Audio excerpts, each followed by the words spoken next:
It depends on what you're trying to emphasize, right? Yeah. Because you need It goes over my head. I don't here even notice it. So. A couple F-bombs here and there are not the worst thing ever, but especially if you're trying to make a really good point. Yeah, only if you're making a really good point. But if there was a podcast I was listening to. Well, the guy, I mean, to his credit, the thing is called the MFCEO, so he motherfucks the whole thing, you know, like. So it's kind of funny to me, you know, like.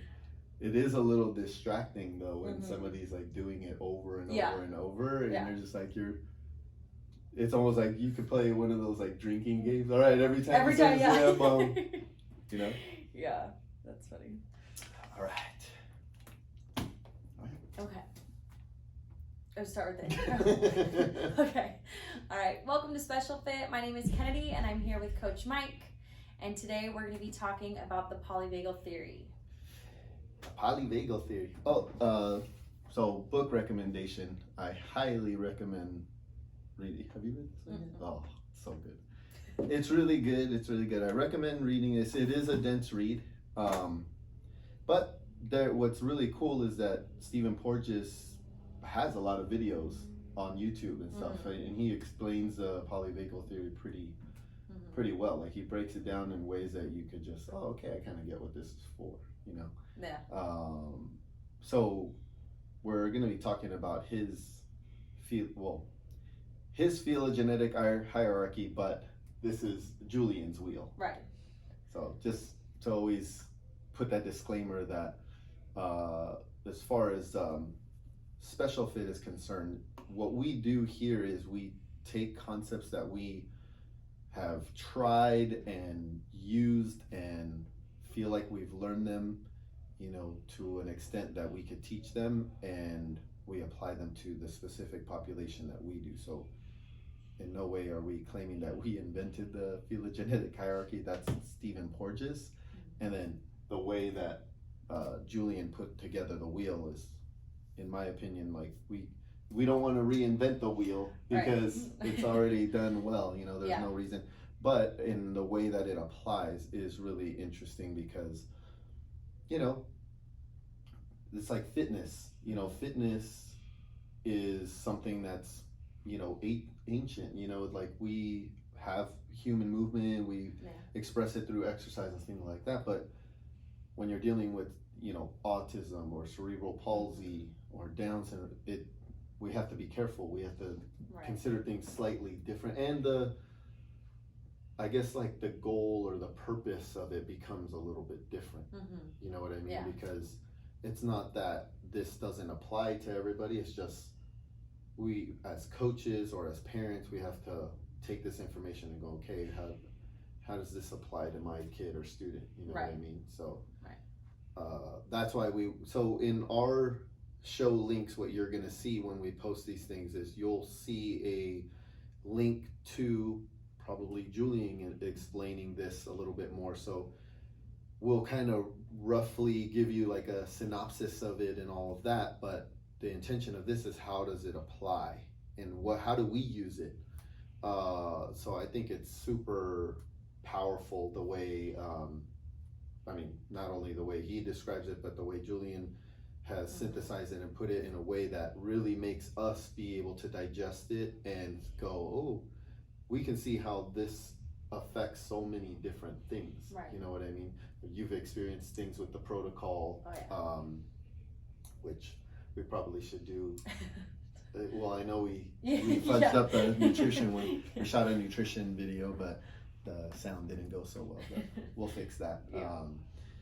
So that part of the protocol, but in terms of the movement protocol as well, you know, going into the templates and how we program and all of that stuff, because I'm seeing our students do things that they hadn't done before. And it's crazy because you have to go through like different stages, you know, like when I first started working as a trainer, you know, back then we were mostly doing like interval training and kind of like HIIT training or CrossFit style stuff. And it was cool because we got a lot of kids moving. But then it's like you go to that next stage and go like, hey, what's missing here? What do we need to refine and get better at. Yeah. So it's kind of like our students evolved as we evolved, you know, as we got better information and started to grow from it. The students grew too. So we started seeing, you know, really cool things like max height box jumps and things like that, which is really cool to see. Yeah. But then you start looking deeper at deeper issues like anxiety and depression or depressive behaviors and things like that, and you even go as deep as like vagal tone and things like that, and it's like there's a lot more that we can address. Yeah. You know what I mean? So yeah. All right. I think this is a good simple way to kind of illustrate, you know, it's a good visual representation of how our nervous system works. And then we could take that information and just kind of go, okay, what are the different states that we can be in when we're exercising and moving? And then we kind of, you know, always go back to this, you know, arch concept where, you know, if we are applying things in a certain way, we should get basically critical mass, which is, you know, thinking about the relationship between hormesis and homeostasis and breath. So if we're getting, you know, so homeostasis is like balance, you know, our body's always seeking some form of balance. That's what kind of keeps us alive. Yeah. You know what I mean? But then we need to grow as well. So we need a certain amount of stress. So we talked about the movement box before. So if you don't stress the body in a good way, then we're not gonna grow, right? So then, you know, I look at the different states of the nervous system and go, oh, we see a lot of patterns, especially with autistics, you know, when you see things in terms of like socialization, in terms of prediction model, you know, the brain and the body working together, how that plays out in the environment, all that kind of stuff. And then we look at movement, more importantly, and how movement plays a role in all those other things like socialization, how do you engage with the environment and all of that stuff. It makes a lot of sense. Yeah. You know what I mean? They're intertwined. Yeah. So, do you want to just start with this first? Yeah, What do you I think? say we just go over the four of them individually and then how they all kind of tie together. So basically, you have one side of the wheel here that is the parasympathetic side, from flow to freeze.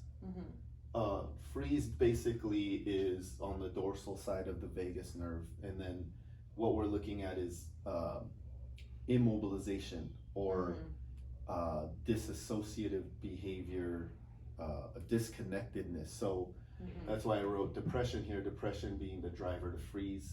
Right. So I guess it's being a feeling of being unsafe inside the cave. Yeah.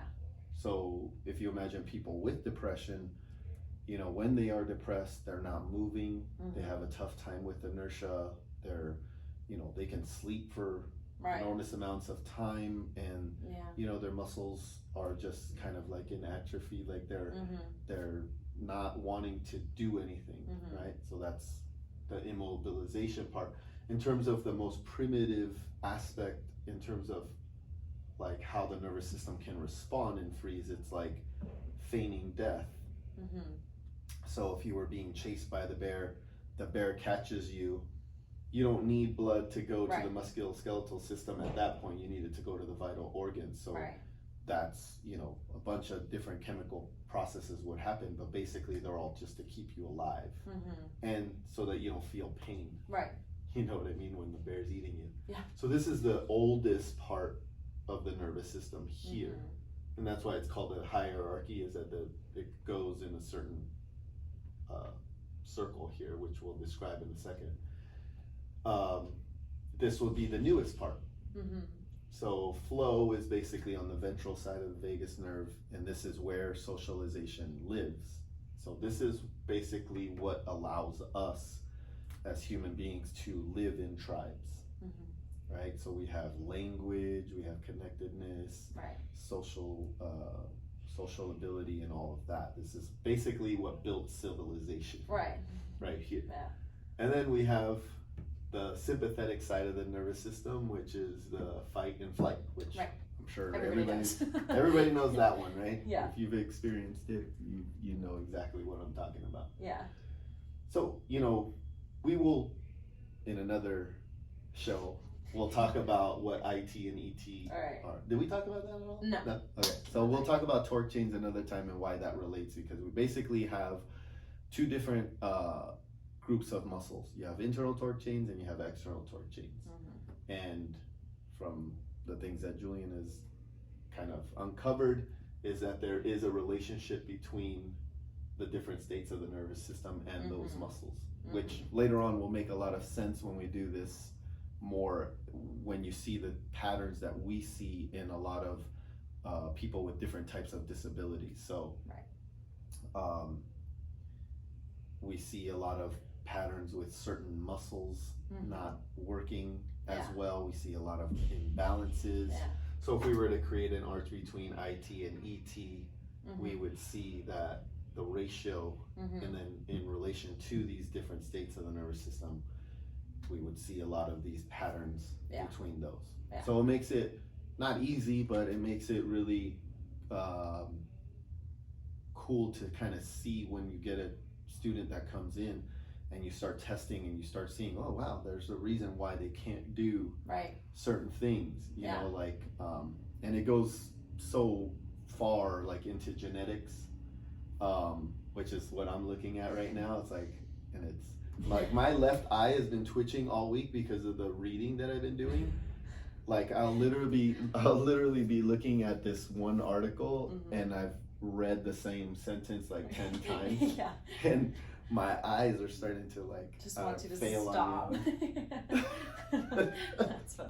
That should be the the picture The that you cover have to photo. put. Yeah, the cover photo. Am I going? That's funny. Anyway, so we start to see these patterns, and what's crazy is I'll look back at like students that I worked with in intervention. So I used to be a therapist before, and I think back to those kids and go, God, if we had known this stuff, or had even talked about it, because I mean, I don't know how old this book is, but it doesn't say back here. It's probably in here. So, I mean, it's not like it's pretty new, but it's not so it's new. not 2011. ancient. Yeah. I mean, that's when I started Special Fit, so that's pretty cool. Nice. But the information that's in there is old. Right. Because the nervous system is pretty old. But yeah, it's really interesting to see how a lot of this stuff really does apply to, the things that our students deal with on a daily basis. You know what I mean? Absolutely. So flight and fight, basically the difference between the two is that here you basically want to be there, here you don't want to be there. Right. Here you are hunting, here you're being hunted. So like in exercise, we can look at that because, what we often see, like you put a sandbag in somebody's hand and you tell them to squat several times and walk with it. At a certain point, they get pretty angry about it and then they drop the bag and run away from it. Like we see this quite often, and then when the hands go on the knees or if they sit down or whatever it is, then we know that they've kind of gone into this state. So that's one way of looking at the hierarchy, is that we always enter here in flow. And it doesn't mean that it happens that slowly, where like, hey, I'm socializing, because it can happen, an anxiety attack can happen in an instant, But as far as like my personal experience with anxiety, I can now, I'm more aware of it. Like I can actually feel like when I'm in flow and going like, oh, here it comes. Because my mind starts racing faster and faster. And then here the words are just so fast, and it's like, I'm like, how come I can't stop this? It's so weird. And I'll feel it and I'm like, oh, here it's happening. Flight. Here it is. Now I'm in freeze. But we always start here because this is the newest part of the nervous system, and we're always going to solve problems with words first. And I know I that hope sounds, so. I know that sounds funny, but like, because I know you've seen Right. videos where people just come out swinging. but it yeah. doesn't always start there. It might Yeah. be very, because it might be in the brain. You Right. know, I'm gonna do Right. something, right? But that word, that part always comes first. Yeah. Otherwise, we wouldn't live in tribes. Right. And before that part of the nervous Yeah. system was developed, that's basically what we had was Mhm. just free for all. So we didn't have civilization back then. Right. So from here, you basically start to get into a Mhm. more sympathetic state, right? Your breathing changes, and this is how it relates to IT and ET, is that how we know these things are related is because of what the response is. If you're in a sympathetic state, generally you're not as calm. So if Right. you think about like maybe like the first time you went on a date, Yeah. right? Or Yeah. the first date you went on with whoever, Yeah. you know, you have to have a certain amount of flow. Yeah. But your Else you're heart weird. is racing, right? Yeah. Like you know what I mean? And so the issue with how we used to look at the nervous system was always that we looked at it in a linear fashion. You were either fully parasympathetic or fully, but they couldn't explain things like that. Right. Like, why is it that you know, your heart is racing, your palms are sweating, and you're feeling anxious and all that, but you still have to be Hold a social. conversation. And, Or if you're yeah. giving a speech or doing Right. a vlog or whatever. Yeah. How can you think? Because here you have to have a tremendous amount of coordination or wits about you to do this, to be in flow. And here you have to be very active, but you got to be accurate too. Right. You know what I mean? And that's where the whole arch thing comes into play, because there is a balance. Because if you're more towards the sympathetic side, as you start to get here and the arousal is higher, the less this you feel, right? So if you've ever had a really hard workout where you just feel like you're about to die, you're not, those reps aren't the prettiest ones, No, put it that not way, at all. right?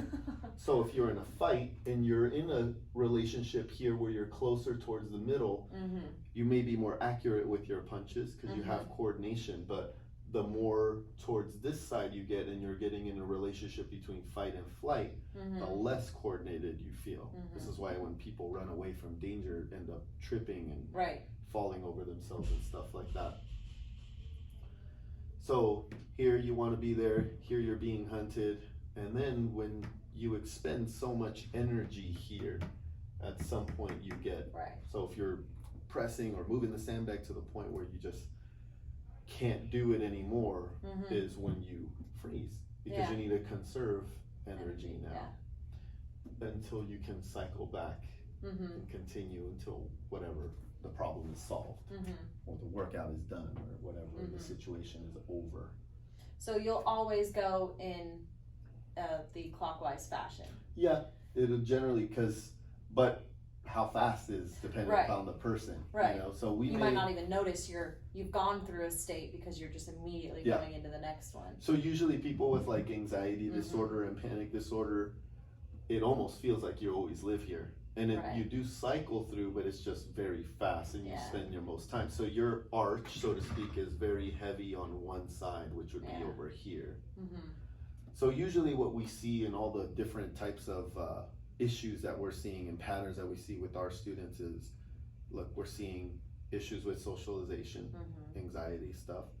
We're seeing issues with motor coordination, in terms of physiology and stuff, like we see obesity, type 2 diabetes, all those health issues, because there's a relationship between this and that. So we have a lot of students who are heavy on this side, but with a sprinkle of this or a certain ratio between this and that. Right. And then the other way around. Like I had a parent once tell me, like, you know, my kid's not depressed at all, but when he comes into the gym, he has a hard time pushing the sled and a hard time doing anything in fight. Right. That requires him to go fast and go hard. Yeah, and as Julien will tell you, like, because of that, we know that the way out of this is through that, and the way out of this is through that.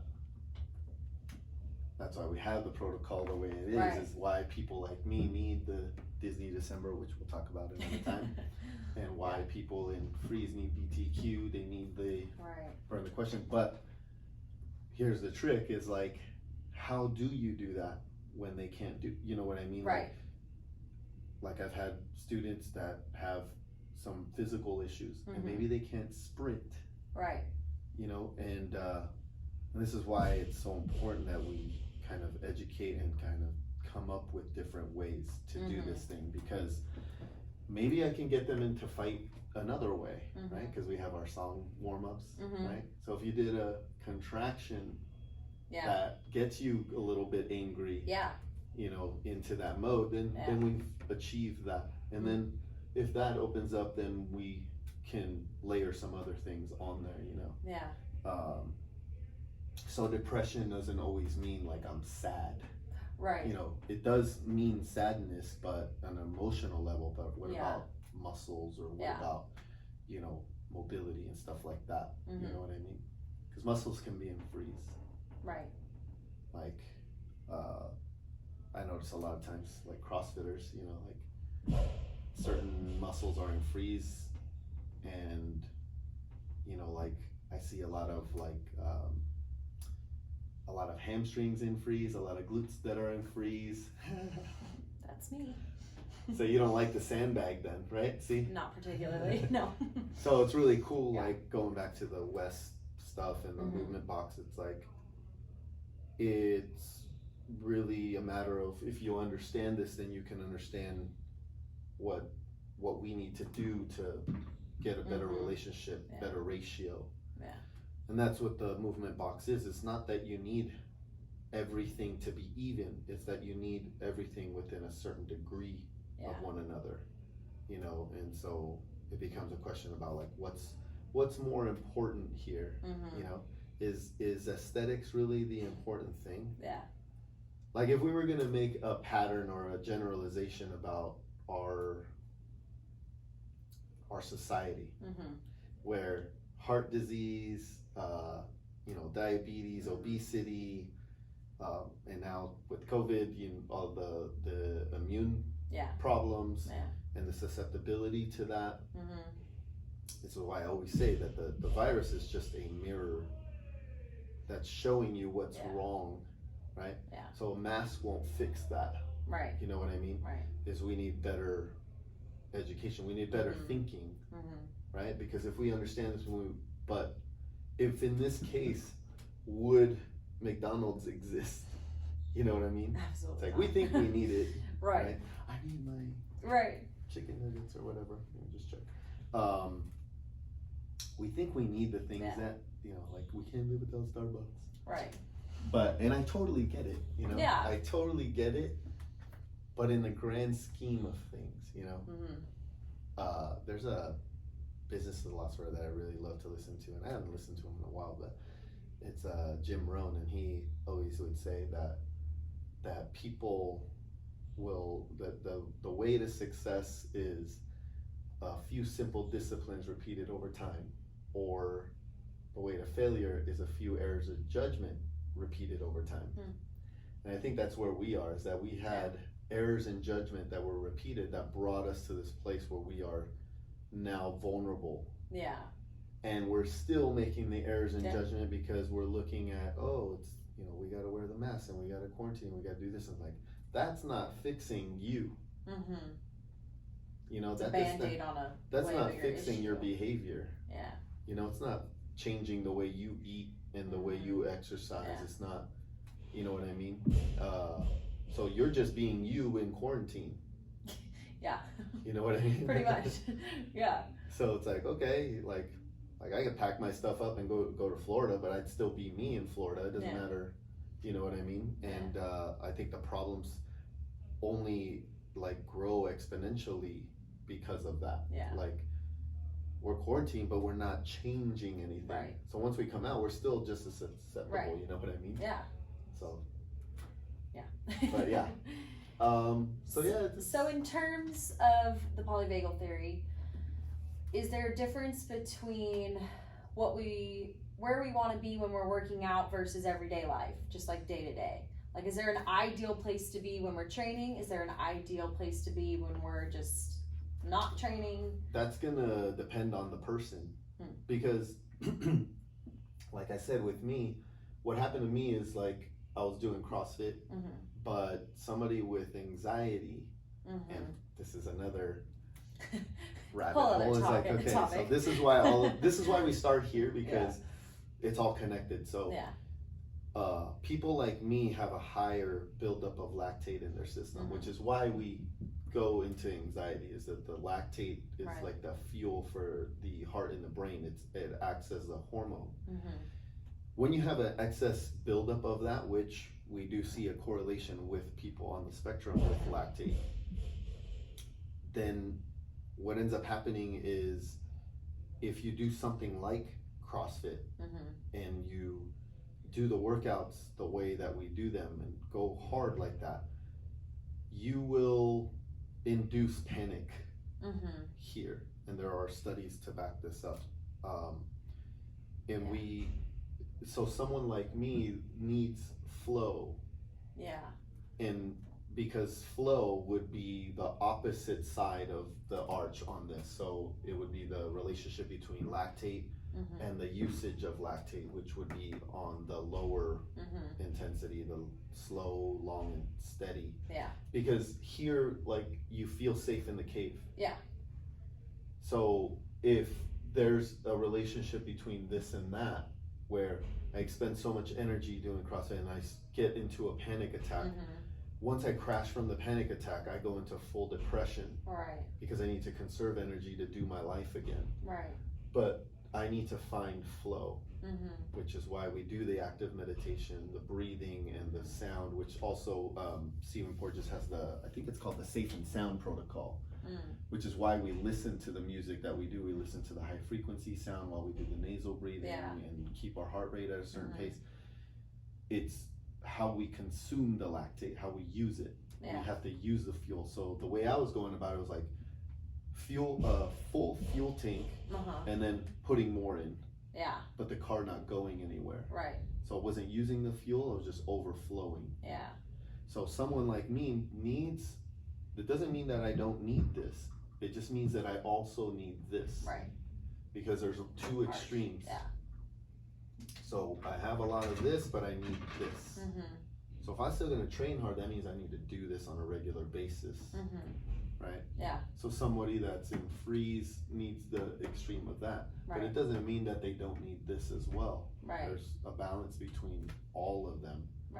So like in our workout templates, what we do is we do balance it out. We have one BTQ session per week. We have the gym days that are, all the other stuff in between, mix in a little bit of CrossFit. And we've always had this kind of hybrid training. You know what I mean? But when we're coaching is when we recognize this person is this guy, or he's this guy, or he's this guy. So when it comes, and you'll see it because they're really good at certain things and not so, and that's where the coaching comes or in. just like, don't all right, want to dude, do you certain gotta pick up things, that bag and you gotta go and you gotta, and but you start to see like some patterns. So you start to see somebody not show up on sandbag day or whatever it might be, right? And because you see this all the time in CrossFit, like you do the running and nobody shows up that day. That's why, is that they're good at the anxiety stuff, but not so good there. You know what I mean? And that's what I learned through, training with you and stuff. From doing CrossFit so long, I've learned how to pace, and I thought that was the goal. I thought the goal was to learn how to just conserve as much energy as possible and just kind of cruise through the workouts without ever dying. And then I realized I needed those BTQ sessions and all that kind of stuff, because I wasn't doing that. Even on the workouts like Fran, where it's supposed to be short and quick and fast and hard, I would make it a 10-minute workout and just pace and break it up. And and it's not to say that some people don't go hard at Fran, because everybody dies at Fran, but it's just they turned it into something that it's not supposed to be. So it's, but professional pacer, it's on my resume. And it's one of those things, again, we need to do a thing on this, it becomes an objective. It becomes about the time, or it becomes about just finishing it. when you look at the intent of that workout, the original intent, the way Glassman wrote it, was to do 3 rounds that you don't finish. Because how he invented it was, it just happened to land on 21. Because otherwise he would have picked an even number at 20, you know what I mean? But it was because that's how many he could do until failure. You know, but now that it's set at 21:15:9, now people look at it and go, okay, how am I going to game this? I'm going to do 2 sets, 10 and 11 or this and that. But really, if everybody in the class was going to do it the right way, it would be like, all right, guys, we got 3 rounds of thrusters and pull-ups. In round 1, do as many thrusters as you can. Right. Yeah. And then when you can't do any more thrusters, do as many pull-ups as you can. Right. And then when you can't do that, go to the second round and do as many thrusters as you can, and you know what I mean? But now they've gamed it so much that they've paced it. They've learned how to do that and go, hey, now I'm dropping my time. That works until it doesn't work. Right. Because you can't, nothing works like that in a linear fashion. So now you turned an objective or a measurement into a target, right? You when you do that, then the measurement ceases to be a good measurement, right? That's Goodhart's law, is that you cannot take something like that and continue to try to make it into a linear thing, because that's not what it's intended for. You know, and we see this all the time with weightlifting and stuff like that, you know. And so there's 2 sides of that, because there's the objectives in terms of that, but then what it does for you as a person, it's like, oh, because I have a 400-pound back squat, I'm strong. And that becomes a very narrow way to describe your strength, you know what I mean? It's cool, you can use targets like that, but we know that nobody's just happy because of that, you know? They get the 400-pound back squat, but they look in the mirror and go, oh, why am I so thick? Right. And it's because they've narrowed it so much. And, you know, at the expense of everything else. And that's why we can't really, you know, say that there's one way that's gonna get you there. It's that it's the whole system works, you know, there's different components to the system, but the whole system is greater than the sum of its parts. You know, that's the whole like Voltron effect that Julien talks about all the time, is that you can't take everything and segregate it. You know, and this happens all the time in science, you know, like it's incredibly frustrating because it's really easy to take one variable or one thing and go, hey, you know, this whole thing works because of this, you know what I mean? And we see this all the time of the way studies are done, and they, you know, confirmation bias and things like that. So it's tough. You have to look at the whole system, and that's when we look at this and we're working with our students, we have to take the whole thing under consideration, because we can't just isolate that and go, oh, you know, this is what was responsible for the anxiety, blah, blah, blah. Because it all matters, you know, so, Cool. Is that good? I feel like it's good. I think it's a good note to end on. I like it. So we'll have to, you know, do some more stuff on like the VO2, the VLA, objectives versus constraints and all that stuff. So I think we'll keep the conversation going for you guys, but trying to give you just bite-sized pieces. I highly recommend, you know, taking a look at this, but there's YouTube videos on it that you can take a look at as well that'll give you a good sense of what the polyvagal theory, and then we'll link some of Julien's videos on him explaining the hierarchy and the different states of the nervous system.